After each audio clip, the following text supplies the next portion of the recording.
materi yang pertama adalah definisi kistik fibrosis. Nah, kistik fibrosis ini merupakan salah satu jenis penyakit genetika yang menyebabkan lendir di dalam tubuh menjadi kental dan lengket. Hal ini dapat menyumbat saluran-saluran di dalam tubuh. Akibat penyumbatan ini, beberapa organ terutama paru-paru dan sistem pencernaan mengalami gangguan dan bahkan kerusakan. Nah, normalnya lendir di dalam tubuh ini bersifat cair dan licin, namun pada orang dengan kistik fibrosis, lendirnya lebih tebal dan lengket, sehingga menyumbat berbagai saluran di tubuh, terutama saluran pernafasan dan pencernaan.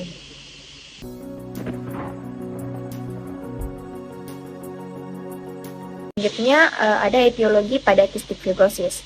Kistik fibrosis merupakan penyakit yang diwariskan secara resesif autosomal. Nah, gen yang bertanggung jawab terhadap terjadinya kistik fibrosis telah diidentifikasi pada tahun 1989 sebagai kistik fibrosis transmembran conductance regulator glycoprotein atau CFTR gen yang terletak pada lengan panjang kromosom nomor 7. Gen CFTR ini membuat protein yang mengontrol perpindahan garam dan air di dalam dan di luar sel di dalam tubuh. Organ dengan kistik fibrosis, gen tersebut tidak bekerja dengan efektif. Hal ini menyebabkan kental dan lengketnya mukus serta sangat asidnya keringat yang dapat menjadi ciri utama dari kistik fibrosis.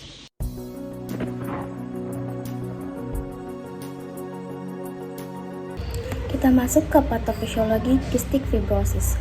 Patofisiologi kistik fibrosis melibatkan mutasi pada gen yang mengkode protein CFTR atau kistik fibrosis transmembran conductance regulator. Gen tersebut terletak pada lengan panjang kromosom nomor 7.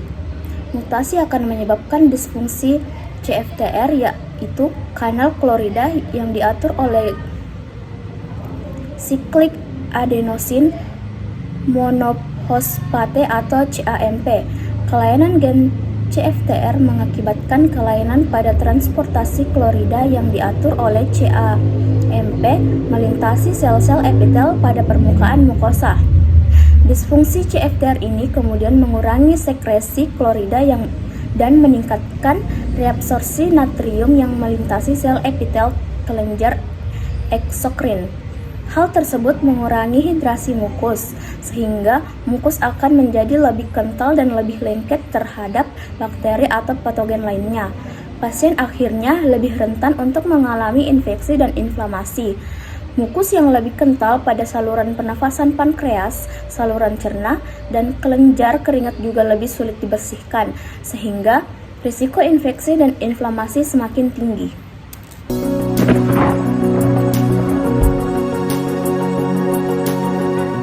Gejala kistik fibrosis. Yang pertama itu ada batuk berkepanjangan yang menghasilkan lendir tebal atau dahak. Kemudian ada hidung tersumbat. Kemudian yang ketiga itu ada mengi pada bayi atau suara napas yang mirip siulan bernada tinggi seperti ngik-ngik. Kemudian sesak nafas ataupun nafas pendek. Nah, selanjutnya ada mengalami pneumonia, sinusitis, dan infeksi paru-paru berulang. Dan yang terakhir itu gejala pada polip hidung atau daging kecil yang tumbuh di dalam hidung.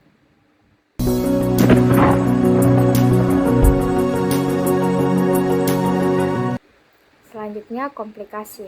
Komplikasi yang dapat terjadi pada kistik fibrosis adalah sinusitis, di mana sinusitis disebabkan oleh produksi mukus yang berlebihan sehingga menutupi dan menginfeksi sinus. Nah, yang kedua itu ada bronkiolitis. Nah, bronkus ini akan tegang dan membentuk kantong-kantong ketika terkumpul mukus. Nah, mukus ini adalah tempat berkembangnya bakteri yang sangat berpotensi menyebabkan infeksi paru. Infeksi ini akan lebih merusak bronkus dan jika tidak diobati, bronkiolitis ini dapat berkembang menjadi penyakit parah termasuk gagal pernapasan. Yang selanjutnya itu ada pankreatitis. Selanjutnya ada polip hidung, ada clubbing. Nah, clubbing ini terjadi karena tidak adanya perpindahan oksigen dari paru-paru ke aliran darah. Selanjutnya itu ada kolaps paru, ada prolaps rektal, di mana batuk persisten atau penekanan mungkin dapat menyebabkan jaringan rektum timbul keluar. Nah, selanjutnya itu ada penyakit liver, dan yang terakhir ada diabetes mellitus. Ini hasil dari progresi fibrosis yang merusak kelenjar eksokrin yang menghasilkan insulin.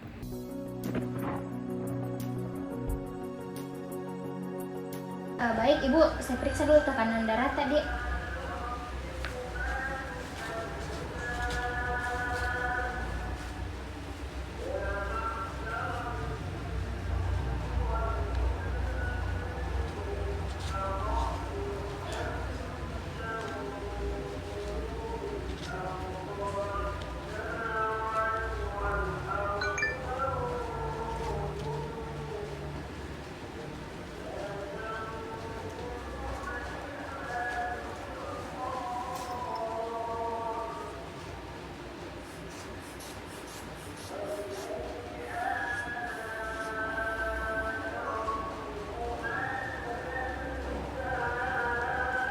Kemudian pada pernafasan itu 23 kali per menit dan suhu badannya 36 derajat Celcius.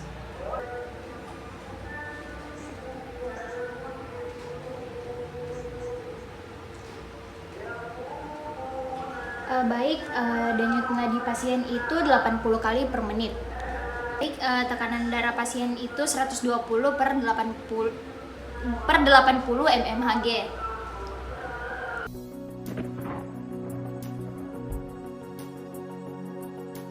Chief of complaint, sesak nafas dan batuk berdahak.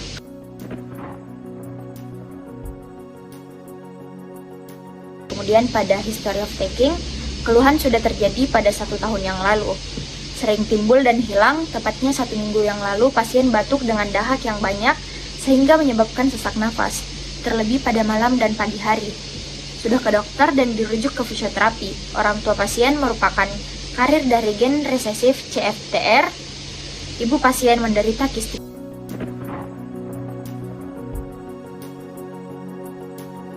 Kemudian untuk asimetrik pada status itu, muka pasien tampak cemas, bentuk fisik yang kurus, dada berbentuk ong atau barrel chest, elevasi shoulder, warna kulit kebiruan. Kemudian pada dinamisnya itu, pola pernafasan pendek dan cepat.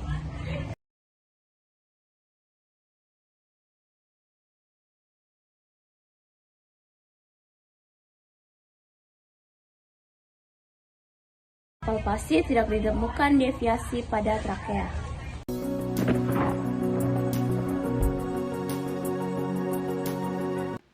Jadi Ibu, kita coba ikuti gerakan itu. Pertama mendongak ke atas kiri, kemudian ke bawah, kemudian kita miringkan kepala ke samping kanan, kemudian ke samping kiri, kemudian coba kita melihat ke arah kanan sebisata, kemudian sebaliknya ke arah kiri. Lalu Budi pegang kepala untuk membantu.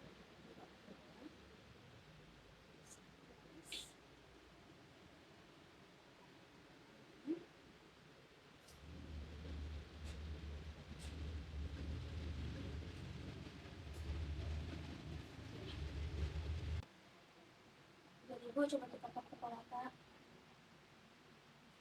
Oke. Kemudian kita kasih tundukan. Oke. Dan kita kepala juga. Dan angkat lagi Ibu.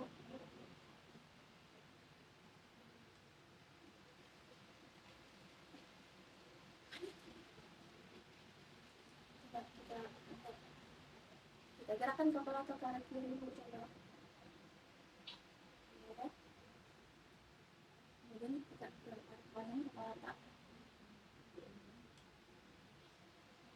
Pertama begini, terus begini, begini, kemudian ke bawah, kemudian ke depan dan ke belakang.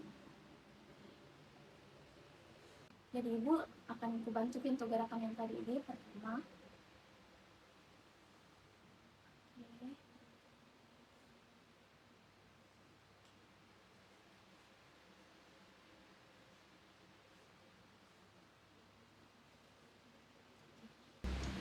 coba kita angkat tangan tak.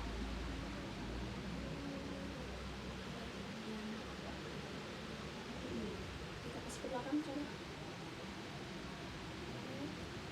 Terus kita kasih naik bahu tak, coba ke atas dulu.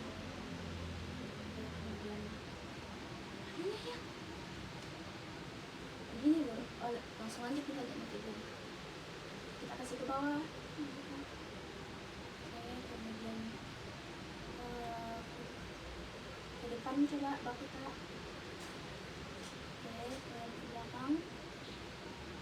Oke.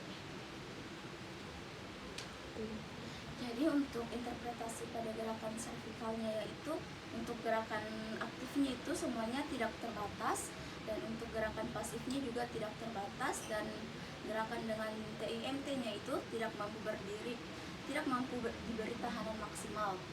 Dan kemudian untuk pada shouldernya itu gerakan aktifnya itu juga tidak ada nyeri, kemudian pasifnya juga tidak terbatas, dan gerakan dengan TIMT-nya itu tidak mampu diberi tahanan maksimal.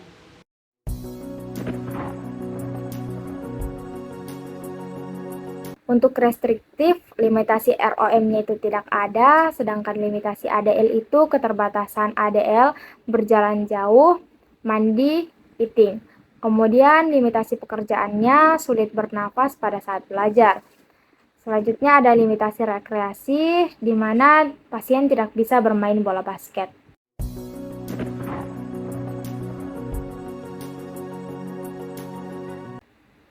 Selanjutnya ada tissue impairment and physiogenic prediction. Untuk komponen neurogennya itu tidak ada, muskulotendinogennya spasme muscle external intercostalis dan sternocleidomastoideus. Untuk komponen osteoartrogennya itu tidak ada, sedangkan psikogennya itu ada kecemasan.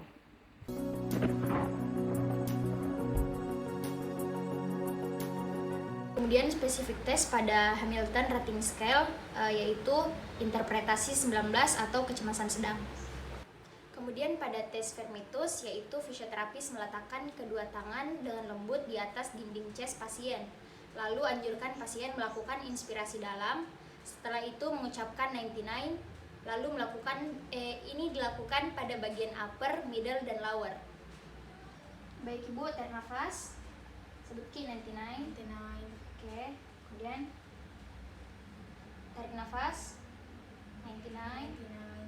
Kemudian tarik nafas 99. Oke, untuk spesifik tes box scale, jadi fisioterapis itu akan memberikan pertanyaan kepada pasien, sesak nafas yang dirasakan itu seperti apa. Jadi Ibu, kan tadi kita mengeluhkan sesak nafas yang seperti apa itu yang dirasakan Ibu? Jadi sesak nafas itu mengganggu aktivitas. Baik, terima kasih. Jadi hasil dari pemeriksaan box scale-nya itu interpretasinya itu 7 dengan keterangan sesak nafas sangat mengganggu. Baik, selanjutnya itu spesifitas pengukuran pelembangan toraks dilakukan di 3 bagian yaitu upper, middle, dan lower. Baik, Pak Bedi Bu, saya mau ukur tingkat toraksnya. Ada angkat tangan. Coba tarik nafas, buang.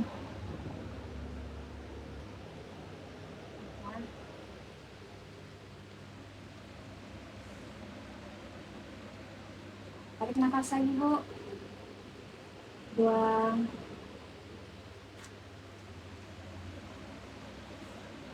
Akhir ya Bu, coba tarik nafas, buang. Interpretasi dari pengukuran pelembangan toraks. Jadi untuk di upper, middle, dan lower-nya itu selisihnya itu 1 cm dengan interpretasi penurunan pengembangan toraks. Coba tarik nafas Ki.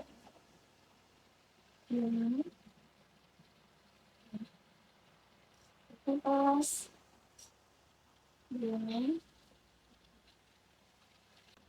Coba tarik nafas dulu. Untuk hasil dari ekspansi toraksnya yaitu ketidaksimetrisan toraks itu ada pada upper thorax, segmen apikal anterior, dan untuk penurunan ekspansi toraksnya itu ada di upper thorax.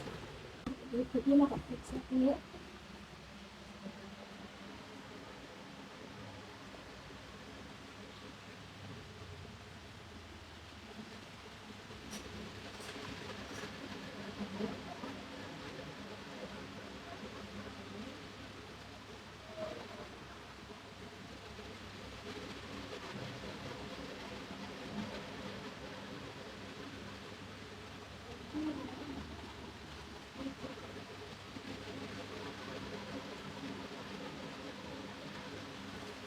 Untuk hasil interpretasi dari auskultasi yaitu terdengar bunyi pernapasan abnormal, yaitu terdengar bunyi ronsi pada paru kanan upper lobus anterior segmen.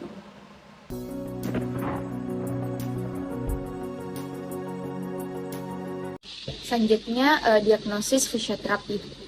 Nah, batuk dengan sputum yang banyak disertai sesak nafas, kelemahan ekspansi toraks akibat kistik fibrosis.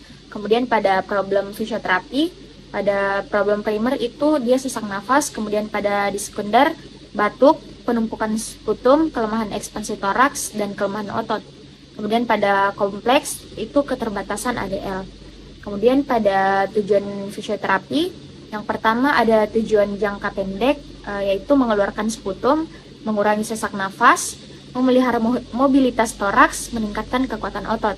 Kemudian pada tujuan jangka panjang itu memperbaiki dan mempertahankan pola pernafasan normal, pasien mencapai fungsi paru-paru yang maksimal.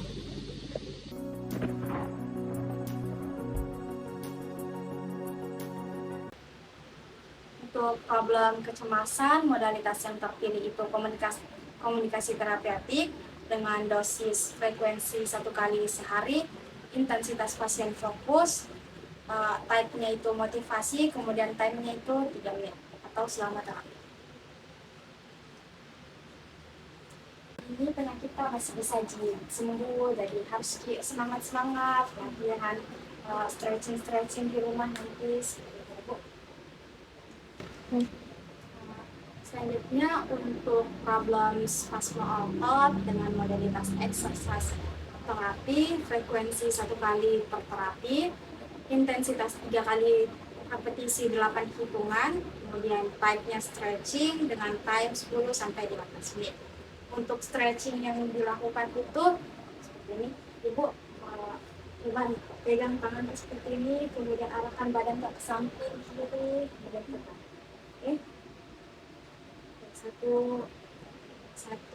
2, 3, 4, 5, 6, 7, dan samping kebelasan lagi Bu.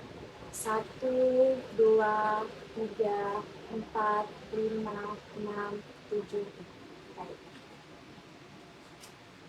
Untuk intervensi dengan problem sesak nafas, modalitas yang terpilih itu breathing exercise dengan frekuensi setiap hari, intensitas 7 kali repetisi dengan type forced lip breathing, kemudian time-nya 5 menit. Nah, untuk forced lip breathing itu minta pasien untuk menarik nafasnya dengan 2 hitungan dan membuang nafas dengan mulut itu dengan 4 hitungan. Jadi Bu, tarik nafas 1, 2, kemudian buang nafas 1, 2, 3. Oke. Ibu coba tarik nafas 1, 2. Oke. Buang 1, 2, 3, 4. Lagi sekali lagi Bu, tarik nafas, buang.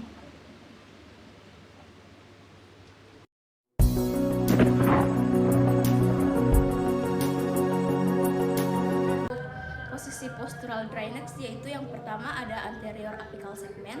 Tujuannya yaitu untuk membersihkan sputum pada anterior upper lobus.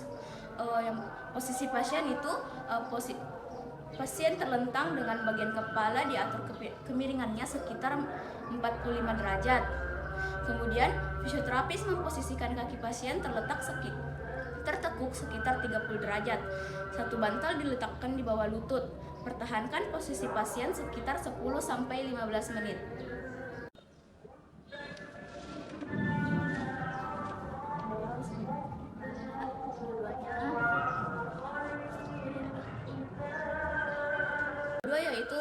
right posterior segment.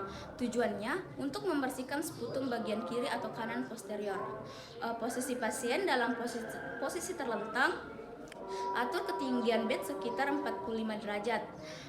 Posisikan pasien miring ke kiri atau ke kanan, kedua kaki ditekuk sekitar 30 derajat. Letakkan bantal di bawah dada pasien, tahan posisi pasien selama 10-15 menit.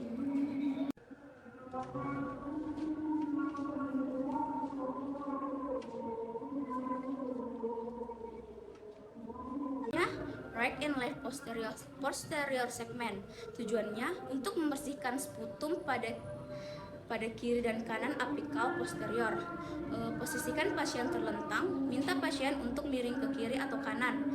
Letakkan bantal di bawah dada pasien. Bagian kaki atas ditekuk sekitar 30 derajat. Tahan posisi pasien sekitar 10-15 menit.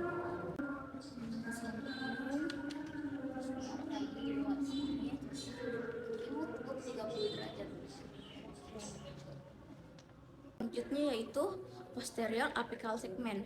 Tujuannya untuk membersihkan sputum di bilateral apical posterior. Posisikan pasien pada posisi terlentang, minta pasien untuk duduk. Letakkan bantal di bawah lutut pasien. Minta pasien untuk membungkuk. Tahan posisi pasien selama 10-15 menit.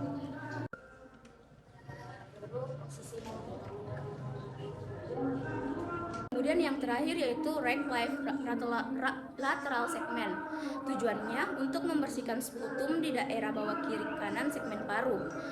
Posisikan pasien posisi terlentang, naikkan bed sekitar 30 derajat. Pasien diposisikan miring ke kiri atau kanan, bantal diletakkan di bawah tangan pasien. Kedua kaki ditekuk sekitar 30 derajat.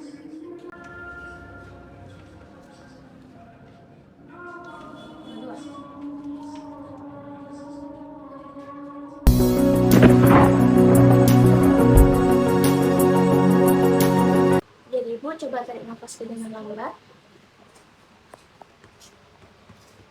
Lagi.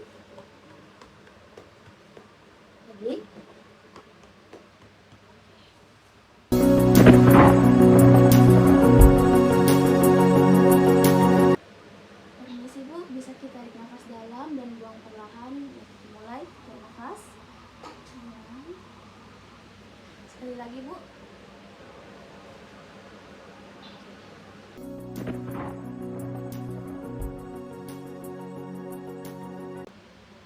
Selanjutnya intervensi apical breathing exercise. Jadi apical breathing exercise ini adalah suatu teknik untuk memelihara dan meningkatkan pengembangan paru dan toraks bagian apikal. Ibu, nanti saya sentuh Ibu supaya saya bantu Ibu bernafas di. Nanti coba tarik nafas Ibu, kemudian buang.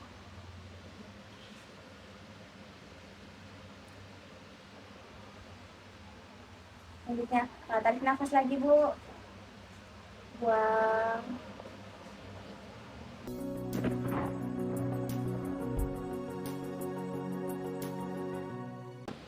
Untuk intervensi huffing ini merupakan teknik berdaham dan batuk untuk mengeluarkan sputum. Jadi nanti pasien itu diminta untuk inspirasi dan ekspirasi sebanyak 3 kali, kemudian melakukan berdaham. Ibu nanti tarik nafas, kemudian buang lewat mulut ya, sebanyak 3 kali. Kemudian nanti setelah 3 kali langsung seperti ini Bu. Ya. Coba tarik nafas, buang, tarik, buang, tarik, buang.